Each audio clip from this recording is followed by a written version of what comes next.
L'évolution et toute imitation par l'homme de Dieu n'est pas à travers des livres. Sans argument du grand maître, nous serons de grandir à notre tour en rapportant en faisant la théorie dans le monde à travers des livres. Le 27 juillet 2007, Nicolas Sarkozy, alors président de la France, déclarait lors d'une conférence à l'UQAP que le drame de l'Afrique pour l'homme africain va encore se rentrer dans l'histoire.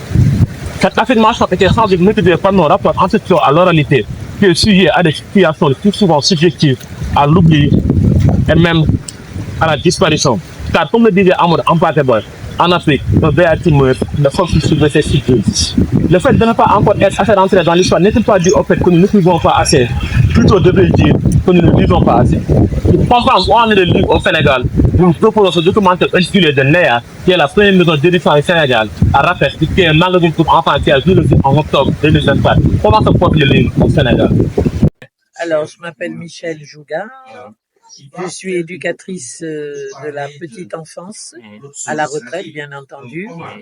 Et j'ai donc exercé pendant une trentaine d'années dans le milieu préscolaire et d'autres milieux où il y avait des structures pour les enfants. En plus, j'ai fait partie de la l'ONG Bibliothèque, Lecture et Développement, qui a été créée, donc BLD, qui a été créée par Madame Antoinette Correa, qui elle-même est une brillante bibliothécaire, archiviste, documentaliste. Et le projet est né il y a plus d'une dizaine d'années, donc il y a plus de 20 ans même. Le siège se trouvait à Petit Mbao.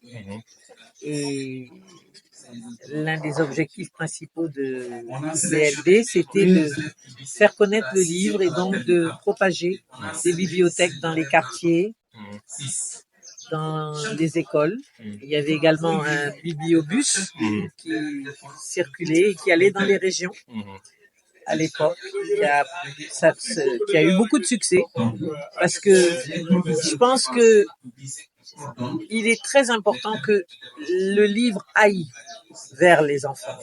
Parce que si on attend que les enfants viennent spontanément, comme dans des structures comme ça, comme ils sont sous la coupe des parents, ce n'est pas évident. Mais quand on leur apporte le livre dans les écoles, dans les quartiers, dans les régions, je pense que ça a un impact un peu plus important. Voilà. Et c'est quelque chose qu'on ne devrait pas perdre de vue, parce que l'exemple vient du haut, et un enfant qui ne voit pas ses parents lire, automatiquement n'est pas familiarisé avec le livre. Bien sûr. En plus, le livre a un coût, parce que tout le monde sait que le papier est cher. Automatiquement, le livre passe en second plan. On préfère acheter des jeux, des jouets de pacotille, plutôt que d'acheter un livre, alors que à travers le livre, l'enfant apprend énormément de choses. C'est à la fois ludique, éducatif, c'est mille choses à la fois. Bien sûr. Voilà. Bien sûr. Nouvelle édition africaine, nous sommes dans l'édition d'ouvrage. De manière générale, la culture générale. Donc, la culture générale. Ok. Et tout ce qui est littérature, on fait littérature jeunesse, on fait des romans, théâtre, poésie, essais. Donc, on est sur Mais vous êtes une ancienne maison d'édition, vous n'êtes pas nouvelle. bien sûr. Ok. Vous n'êtes pas. C'est pas une nouvelle maison d'édition, mais le nom, c'est Nouvelle Édition africaine. Oui. C'est la première maison d'édition en Afrique de l'Ouest. Ok. La première maison d'édition. La première maison d'édition en Afrique de l'Ouest. Donc, ici au Sénégal. au Sénégal. Nous sommes la première. Machallah. Donc, auparavant, c'était né à Dakar, Abidjan, Lomé. Ok. Ça a été créé en 1972 par le président Senghor, qui a été rejoint par le président ivoirien et togolais. Ok. Voilà, donc ça a été une seule maison d'édition. Ok. Mais après, en 1989, il y a une séparation. Les Ivoiriens sont partis pour créer une nouvelle édition ivoirienne. Nous aussi, nous sommes restés avec le NEA, nouvelle édition africaine, mais du Sénégal. Ok. C'est ce qui se passe. C'est pourquoi vous avez ajouté le S. Voilà, c'est ça. C'est revenu sur un... Je m'appelle Idrissa Gorkodjo. Je suis poète, écrivain, administrateur des éditions Amine Sofal. Amine Sofal. Amine Sofal à Vélingara. Je suis écrivain, lauréat du prix Cyril Maloudi à Nouvelle 2024, mais également prix Jean Plia au Bénin, donc de la Nouvelle. Je suis à Vélingara. Et puis à Bénin, il faut d'abord contextualiser la naissance de ce projet novateur. Les éditions Amine Sofal font de l'édition depuis 2020. Mais nous pensons que l'édition, ce n'est pas seulement produire des ouvrages. Nous pensons que l'édition, parce que nous sommes également un professeur de lettres, nous pensons que l'édition, c'est l'animation pédagogique. Aujourd'hui, tout le monde dit que les enfants ne lisent pas. Nous avons dit que les enfants lisent. Le problème qui se pose, c'est qu'ils n'ont pas accès au livre. Alors nous sommes dit, au lieu que le livre reste dans la bibliothèque, au lieu que le livre reste au niveau de la maison d'édition, il était peut-être important de l'amener vers les écoles. Alors, nous avons eu ce projet-là qui nous a permis, à partir d'un vélo, de mettre des ouvrages dans des mallettes, d'aller vers les écoles maternelles, de l'élémentaire et du secondaire, de faire lire les enfants sur place, mais également de leur prêter des ouvrages, mais également de faire adopter des activités innovantes de lecture, que ce soit des contes, que ce soit des lectures, que ce soit des conférences. Et nous avons expérimenté le projet, nous avons vu que ça a marché. Nous sommes allés dans une école maternelle. La maîtresse, avec nous, a fait une activité, une étude à partir de l'image, à partir d'un conte. Elle a permis aux enfants de lire. Les enfants ont aimé. Et à chaque fois, nous venions tous les mercredis faire des animations avec eux. Nous avons fait la même activité au niveau de l'élémentaire, au niveau du secondaire. Donc là, également, l'autre innovation avec ce projet, c'est que l'acheminement des ouvrages de les écoles se fait à vélo. D'abord, c'est pour développer le sport, mais c'est également pour sensibiliser sur l'importance de l'environnement. Parce que le livre ne pollue pas. Le livre permet justement de préserver l'environnement, mais également d'encourager les gens à prendre. Donc c'est ça qui nous a poussé à mettre en place. Et ben, moi, c'est Ariel Antondier. Et moi, je suis Vida Maranga. Ok. Alors, nous sommes des personnes passionnées de livres, non seulement. Et aussi, nous venons de la part de notre famille. Les ateliers Agano ont été créés par notre grand-mère, Yvie Mabialas, et notre tante, Floris Mabialas. Et cette passion a été partagée par vraiment le vouloir aider les enfants africains à s'identifier dans les livres. Parce que ce qu'on a compris, c'est qu'ils peuvent avoir des livres, des histoires, mais pas pouvoir s'identifier physiquement. Et quand on ne peut pas s'identifier physiquement, on ne peut pas forcément prendre les valeurs et les cultures vraiment à cœur. Voilà. Donc du coup, c'est ça notre première mission. Et en second, c'est le retour aux sources. On apprend aux enfants à retourner aux sources. On a une histoire, on a des vies, on a des façons de fonctionner. Donc du coup, nous sommes des personnes qui venons vraiment de loin, avec tellement de culture. Autant montrer à nos enfants maintenant pour qu'ils sachent comment se débrouiller tout ça et comment défendre notre culture et notre tradition. Donc c'est un peu à cause de ça. Moi c'est Yacine Polignan, animatrice au centre de ressources Mansemben de la place du souvenir africain. Comme je vous ai dit, c'est une bibliothèque d'abord. Mais mis à part, on fait aussi des activités pendant les vacances. Des activités de vacances, des camps de vacances avec les élèves, les enfants. Et on fait des activités manuelles, des activités ludiques, la ludopédagogie. On fait par exemple, épelle-moi, des concours de dictée. Nous sommes spécialisés dans plusieurs catégories de littérature. Nous avons la littérature générale, scolaire, parascolaire, enfantine et jeunesse. Voilà. Donc nous faisons un peu de tout. Bon, il faut dire qu'en Côte d'Ivoire, il y a beaucoup de concurrence parce qu'il y a beaucoup de maisons d'édition. Voilà, il y a beaucoup de maisons d'édition qui naissent. Donc il y a beaucoup de concurrence. Ce qui fait qu'il y a vraiment la qualité dans le travail. C'est ce qu'on demande les maisons d'édition. Mais on peut dire en gros, ça se porte bien. Nara, c'est l'art d'écrire, c'est la narration. Ok, ça vient de là. Oui. Ok, et vous êtes une maison d'édition? Oui, nous sommes une maison d'édition qui existe depuis 2008. Ok, vous éditez depuis 2008? Oui. Ok, et vous éditez particulièrement, qu'est-ce que vous éditez en général? En général, nous éditons des romans. Voilà, donc la première collection que nous avons éditée, c'est la collection Signard. Signard. Voilà, la collection Signard, ça représente les arlequins africains. Ok, les arlequins africains. Après, nous avons édité la collection Scribe Junior. Scribe Junior. Voilà, donc la collection Scribe Junior, ce sont des jeunes, voilà, des adolescents qui ont aimé déjà la lecture, qui aiment la plume, donc qui ont commencé à écrire depuis leur jeunesse.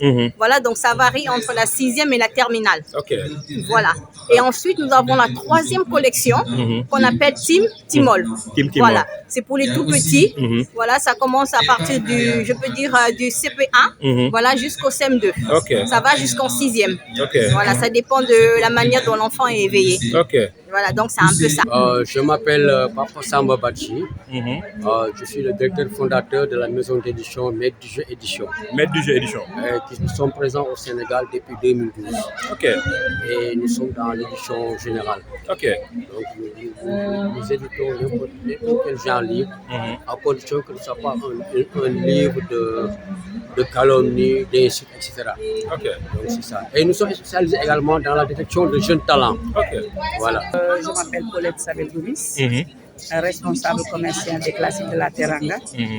Les classiques de la Teranga, c'est un groupe qui s'appelle le groupe des classiques. Il y a les classiques ivoiriens, les classiques africains basés à Abidjan. Et nous sommes les classiques de la Teranga. Donc les classiques africains, c'est la maison d'édition qui fait Ami et Rémi. Je ne sais pas si vous connaissez la marque Ami et Rémi. Si, on connaît. Ami et Rémi de Chimère Mendy. Ok. De Souleymane Diop, qu'on a rendu hommage hier. Ok. Qui sont les auteurs de Ami et Rémi. Ok. Quand on parle de Anatole, dans le livre, Anatole, c'était l'oncle de Souleymane Diop. Ok. Voilà. Dans les classiques, nous avons la littérature générale, la littérature jeunesse, ainsi que la littérature enfantine que vous voyez là sur la table. Nous évoluons aussi dans les livres de programme, comme je vous l'ai dit tout à l'heure, Ami et Rémi. Vous avez à la maternelle aussi les premiers pas de Jumbo, qu'on a beaucoup changé. Même si vous voyez la couverture de Ami et Rémi, ça a été un peu rénové. On a mis de la couleur, on a changé la couverture. Bien sûr. C'est juste lutter contre les faussaires aussi.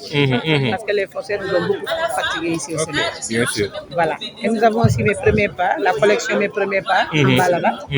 Et cette année, nous faisons. Le ministre a déclaré que cette année, il y aura l'anglais dans les écoles, au primaire. Nous, on était déjà en avance, parce qu'on a déjà nos livres d'anglais, du CP au CM2. Vous avez là, en CP, Cosmos, Star Easy, du C1 au CM2. Voilà, vous avez là, j'apprends vite à lire. La première part, méthode d'écriture, de 0 à 3, ainsi que apprenons à lire. Donc, pour tout dire, nous avons toute la gamme du catalogue des classiques. Ok. Maintenant, ça va, je m'appelle Maëko Diouf. Je suis là pour représenter IPAM Books. IPAM Books. Nous sommes situés à l'avenue Bourguiba, avant l'école police, en allant vers l'école normale. Ok. Juste à droite. Mais IPAM, qu'est-ce que vous faites exactement, IPAM?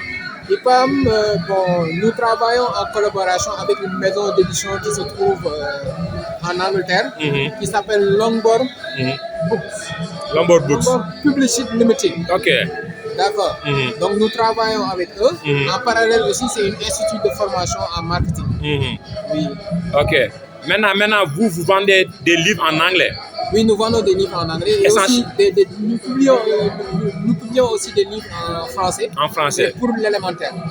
Élémentaire. Oui, pour l'élémentaire. Mais votre activité essentielle tourne autour de l'anglais. Oui, effectivement. Mais comment vous trouvez l'anglais au Sénégal? Comment ça se porte? Elle est archaïque. La langue anglaise, hein? Elle est archaïque. Elle est archaïque. Elle n'est pas beaucoup intégrée dans le système éducatif. Ok. Alors que c'est une grande erreur. Parce que l'anglais, c'est une langue qui domine le monde. Ok. Donc, je pense que les Africains devraient s'initier largement à la langue anglaise. Ok. Pour pouvoir s'adapter éventuellement dans l'avenir s'ils ont à voyager ou bien à recevoir des invités, ainsi de suite. Je m'appelle Marie-Sophie et je suis la créatrice de Rafet Magazine. Rafet, c'est quoi Rafet? Alors Rafet Magazine, c'est un magazine pour les enfants de 5-12 ans, bilingue, en français et en wolof. C'est un magazine papier dans lequel vous allez aussi retrouver des pistes audio pour vraiment pouvoir plonger les enfants dans un univers magique et ludique. Apprendre en s'amusant, c'est l'objectif de Rafet Magazine. Saraba, c'est une maison d'édition. Maison d'édition, ok. Exactement, qui existe depuis quelques années, qui publie des livres jeunesse, des essais, des illustrations, entre autres. Ok, et vous avez parlé d'une autre entité. C'est laquelle? La Plume? Exactement, donc nous sommes en collaboration avec la librairie Plume Monde, qui est une librairie de quartier. Et c'est une librairie qui offre des livres neufs et d'occasion, tout en proposant aussi la possibilité de commander des livres. Donc nous sommes à Sacré-Cœur. Il est fréquenté. Est-ce que le centre, est-ce qu'il est fréquenté souvent, constamment? Oui, le centre est fréquenté. Ok. Parce qu'on reçoit des élèves, des collégiens, des étudiants aussi, des étudiants et beaucoup d'autres aussi. Par exemple, des professeurs, des enseignants et tout. C'est fréquenté en tout cas. Qu'est-ce que vous pensez du développement de la littérature pour jeunesse africaine? C'est une très très bonne chose. Et il faut améliorer encore, diversifier.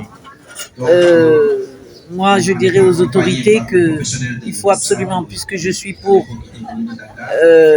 l'éducation pour tous, la scolarisation pour tous, il faut qu'on arrive.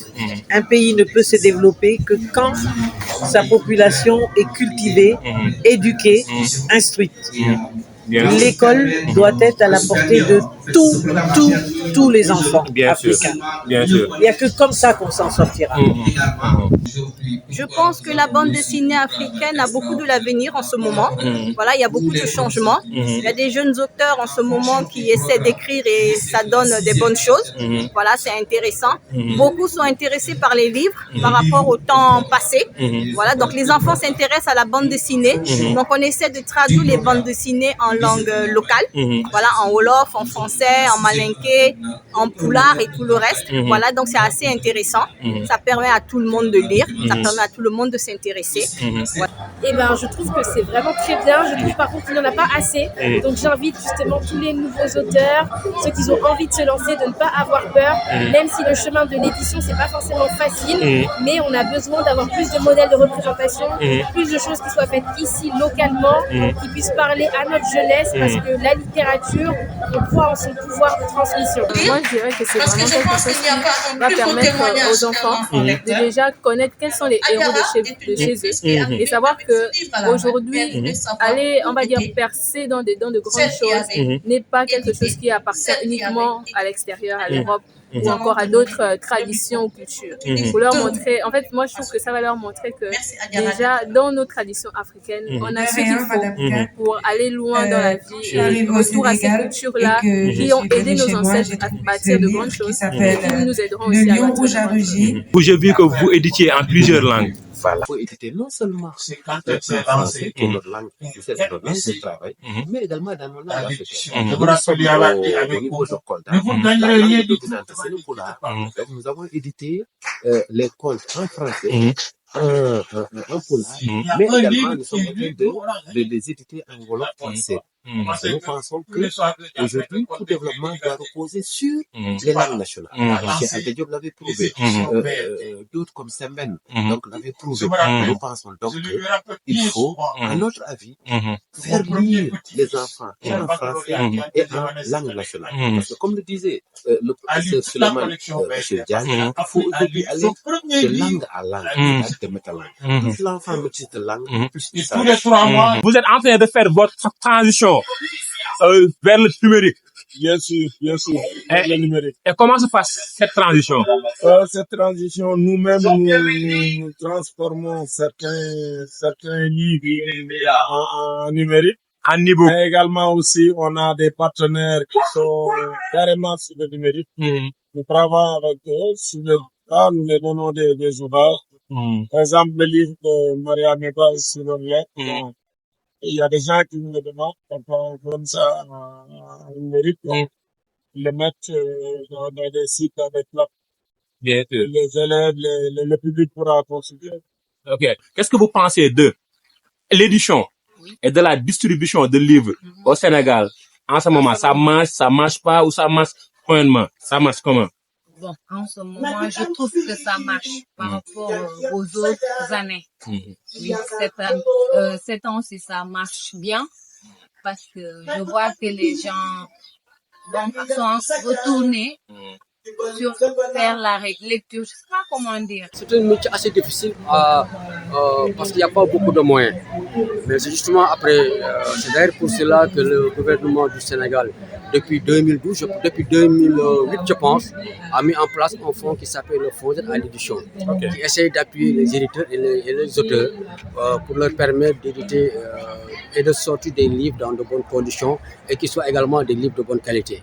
Mais en fait, avec la somme que nous recevons, nous ne pouvons éditer que 2 ou 3 livres par année. Donc ça, le reste de l'année, c'est l'éditeur qui se débrouille avec ses propres moyens pour sortir des livres.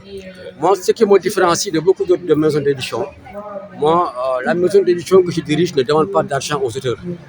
Donc nous prenons en charge l'ensemble des frais liés à l'édition. Dès que nous recevons un livre et que le comité que nous avons mis en place décide que ce livre-là est publiable, nous entamons le processus de production en prenant en charge tous les frais afférents. Donc c'est ça qui nous différencie des autres. Et de ce point de vue, nous essayons quand même de mettre en valeur les jeunes auteurs, ceux qui en sont à leur première œuvre et qui ont des difficultés à trouver un éditeur qui ne leur demande pas d'argent. Voilà, c'est d'ailleurs depuis tout ce temps-là, nous avons découvert beaucoup de jeunes. Les jeunes du groupe Parlons Poésie. Et parmi ces jeunes-là, c'est le jeune Alfaro, qui a été champion d'Afrique de slam. Machallah. Nous avons également édité le jeune, comment il s'appelle, qui a été champion du Sénégal également de slam. Il y a du travail à faire, mais il y a vraiment une génération qui veut rendre le livre aux Sénégalais, à la jeunesse sénégalaise, moins personnelle, telle que Saraba, autre maison d'édition. C'est des librairies qui se chargent de la distribution de ces livres-là. Et voilà, en faisant la promotion de ces livres à travers les expositions qu'ils font dans leur dépôt, mais aussi en faisant des rencontres littéraires afin de pouvoir découvrir ces livres-là, découvrir les auteurs sénégalais, découvrir tous les acteurs qui sont dans le monde de l'édition. Ok, maintenant, aux nouvelles autorités qui sont à la tête de l'État, quel conseil leur donnerez-vous concernant le monde du livre? Comment devriez-vous soutenir le monde du livre? Nous ne donnerons pas de conseils. Nous sommes des acteurs du livre, nous sommes apolitiques, nous sommes des ambassadeurs de notre pays. C'est-à-dire que la vision politique de notre pays, en matière de culture, en matière de littérature, c'est nous qui prenons ça en charge. Nous avons eu à écouter ces nouvelles autorités. Nous avons senti chez elles un engagement total pour le développement du secteur du livre et de la lecture. Et nous pensons que ces nouvelles autorités-là vont justement booster ce secteur-là, faire en sorte que le livre soit présent dans le hameau le plus reculé du Sénégal. Que dans le hameau le plus reculé du Sénégal, il y ait des bibliothèques, il y ait des animations pédagogiques. Parce que Mandela disait, un peuple qui lit, un peuple qui aide. Et nous pensons que, avec ces nouvelles autorités, nous sommes optimistes, nous, acteurs du livre, nous pensons donc que la lecture pourrait se développer. Moi, je dis que pour soutenir le livre et les maisons d'édition, il faut d'abord lutter contre la piraterie. C'est la piraterie qui tue les maisons d'édition, qui tue les livres. Parce qu'actuellement, faut dire que ça ne sert à rien de réfléchir, de faire ce travail intellectuel pendant 1 an, 2 ans, tout sort un livre. Les gens, 2 mois après, ils vont pirater pour vendre ça à 1000. Bien sûr. Tellement même l'auteur ne peut plus gagner rien du tout sur le livre, les maisons d'édition aussi. C'est pas un métier qui nourrit son homme. Donc, si les autorités vraiment veulent aider les populations et les éditeurs, vraiment, au niveau de ASC, par exemple, pour le biais de ASC, qui est l'association des éditeurs du Sénégal, on pourra vraiment essayer de Bien sûr. et également faire une politique pour le manuel scolaire, pour que ça réduise aux éditeurs sénégalais. Bien sûr. Vraiment, une part importante soit réservée aux éditeurs sénégalais Machallah. sur les marchés scolaires. Parce qu'on ne peut pas parler de l'éducation sans parler du livre. Ce que je voudrais dire aux autorités, c'est d'aider l'association des éditeurs, non seulement dans l'écrit, mais à promouvoir le livre. Parce que le livre a tendance à disparaître. Parce que les enfants ne lisent plus. Voilà. On aimerait avoir plus d'accompagnement, plus justement d'aide d'un point de vue déjà administratif, soulager la partie administrative pour nous aider à accéder plus facilement peut-être à des aides, peut-être à des subventions qui nous permettent de nous déployer avec force, pas non seulement ici au Sénégal, mais aussi dans toute l'Afrique, dans l'Afrique de l'Ouest en priorité, et pourquoi pas toucher tout le continent africain. Maintenant, les nouvelles autorités, ils ont introduit l'anglais, je pense, cette année-ci ou bien l'année prochaine, dans le système éducatif. Qu'est-ce que vous en pensez? Ah ben, mieux vaut tard que jamais. Mieux vaut tard que jamais. Ça aurait dû se faire dès la base. Il y a 10 ans, il y a 20 ans. Donc si ça se fait dès maintenant, donc mieux vaut tard que jamais. C'est tout bénéfique pour l'avenir, la génération à venir. Bien sûr. Mais quel conseil donnez-vous à la jeunesse par rapport à l'anglais? Comment devrait-il prendre l'anglais? Bon, qu'il sache tout d'abord que l'anglais n'est pas difficile comme il le pense. Pour maîtriser l'anglais, il faut pratiquer. Et pour pratiquer, il faut beaucoup lire. Il faut beaucoup lire. Trouver le temps de s'organiser pour apprendre cette langue, pour maîtriser cette langue et pratiquer. Pratiquer. C'est pas difficile comme il le pense. À d'autres personnes qui ne connaissent pas ma culture, mon pays, parce qu'il y a beaucoup d'essor, voilà, beaucoup de personnes veulent investir dans ce domaine, mais n'ont pas forcément de bons cadres, voilà, de bons endroits où le faire, ou encore ne sont pas forcément soutenus assez financièrement. Donc vraiment soutenir financièrement, être plus présent, que ce soit dans les médias comme vous le faites maintenant, vraiment que ce soit plus médiatisé et qu'ils ouvrent encore plus les portes pour les écoles, pour tous ces enfants-là, voilà, pour ça. Je pense que ce serait une bonne chose. Et sincèrement, c'est le monde du livre, c'est le monde de la connaissance, c'est la connaissance de l'esprit. Quand on nourrit l'esprit, eh ben, les enfants ne peuvent que prospérer, devenir des personnes bien, s'identifier à soi-même, à leur cadre habituel. Donc, du coup, ce qu'on peut dire à la population, c'est vraiment de soutenir ce genre de mouvement-là. Vraiment, parce que c'est vraiment bénéfique. Il faut savoir que la lecture est la vie. Alors, un pays qui ne lit pas est tout à fait désorienté. Alors, je vais dire aux autorités sénégalaises de pouvoir encourager les maisons d'édition, pourquoi pas de sponsoriser, financer les maisons d'édition pour qu'ils puissent vraiment pouvoir exercer aisément. Et aussi, les auteurs, toutes ces personnes qui ont du talent en matière d'écrit, de pouvoir rencontrer les maisons d'édition et pourquoi pas de se faire accompagner pour pouvoir faire sortir des œuvres. Pour les nouvelles autorités, en ce qui concerne le monde du livre, voilà, nous apporter des subventions, organiser des concours, voilà, pour permettre aux jeunes de s'intéresser un peu plus aux livres, voilà, et offrir des bourses d'études, voilà, aux premiers, aux lauréats, voilà, cela permettra à ceux qui se cachent un peu de se dévoiler, voilà, et de se mettre au devant de la scène, voilà, donc il faut des choses pour les encourager, voilà. En fait, je pense que depuis 3 ou 4 ans, nous cessons de demander à l'État que le fonds soit, parce que le fonds s'élève à 500 millions, donc nous voulons quand même que ce fonds puisse atteindre le milliard pour permettre quand même que plus de jeunes, plus d'auteurs puissent être connus. Il y a tellement d'œuvres qui dorment dans les tiroirs et qui ne sont pas éditées faute de moyens. Parce que les maisons d'édition, parfois, certaines des maisons d'édition ne peuvent éditer que s'ils ont le financement. Ce n'est pas le cas. L'année dernière, nous avons sorti 10 ouvrages. 10 ouvrages et seuls 4 ont été financés par le fonds d'aide. Mais ce n'est pas le cas de l'ensemble des autres maisons d'édition. Mais si le fonds d'aide à l'édition permet d'organiser des manifestations de ce genre, permet à certaines zones de voyager et d'aller vers des salons au niveau de l'étranger. Il devrait également permettre d'éditer le maximum de jeunes possible. Moi, je parle des jeunes parce que dès qu'un auteur est déjà publié, pour qu'il fasse publier une seconde fois, ça ne pose aucun problème. Bon, ce que je pense, c'est de plus les accompagner, les écouter et aider parce qu'il y a beaucoup de gens qui écrivent et ils ont des problèmes d'édition. Voilà. je pense bien qu'il faudra les accompagner, Mhm. leur montrer le chemin à prendre, les aider, Les accompagner, encourager, les soutenir, les accompagner. soutenir, et plus les encourager. Les encourager Ne pas financièrement, laisser- pas financièrement. financièrement. Comme on dit, l'argent est le nerf de la guerre. Voilà. Donc ça, argent, les écrivains, ils vont tomber dans le désarroi. Merci. C'est ça. Je ne peux pas dire si le livre est taxé. Je sais qu'à une certaine époque, il y a très longtemps, les taxes avaient été enlevées. Hein, je crois que c'est à l'époque du président Senghor, sur tout ce qui était livre. Est-ce que ça continue? Est-ce que ça perdure? Je ne peux pas le dire. Hein, je ne veux pas m'avancer. Mais il faudrait que les livres soient encore plus à la portée de la population. Voilà. Okay. Parce que, hélas, les écrans sont en train de tuer le livre. Vous voyez, n'importe quelle personne, n'importe quel cuidam, un Sénégalais lambda, a son petit portable, a son iPhone, a ceci, et devant sa tablette ou bien devant la télévision, au détriment du livre. Bien sûr.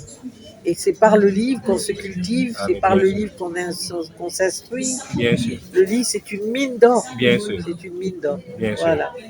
Une mine d'or est une concentration anormale de ce minerai au niveau de l'écorce terrestre.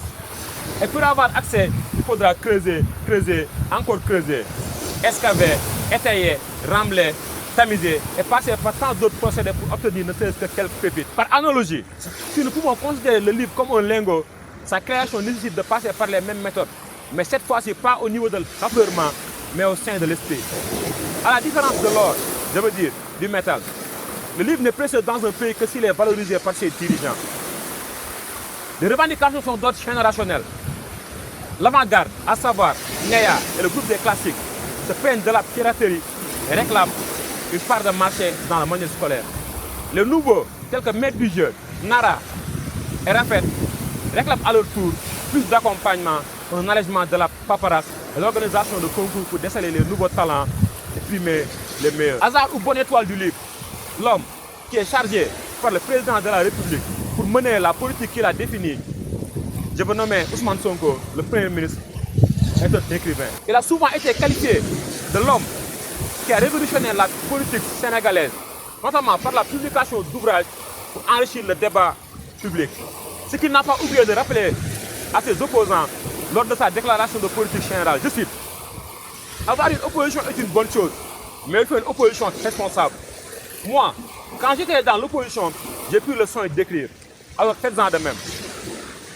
Le 7 novembre 2020, il s'était rendu sans être invité à la cérémonie de présentation du livre Protocole de l'Élysée, écrit par le député Thierno Alassane Sall. Cette descente inopinée était-elle motivée par l'intérêt qu'il porte au livre ou l'avait-il fait par simple calcul politicien? Dans son discours de ce jour, il déclare, je cite, « Achetez l'œuvre pour soutenir l'auteur, car écrire est difficile. Moi, je n'ai pas eu la chance.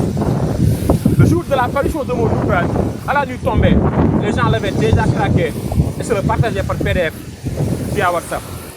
Et plus loin encore, il dit, ce qui me préoccupe, c'est que le livre est un pavé.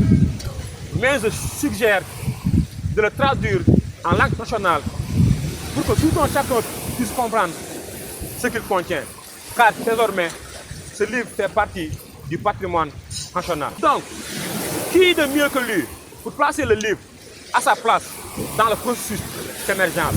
Car il connaît les mots dont souffre l'industrie, s'il en existe une, et les solutions à apporter pour une meilleure vulgarisation.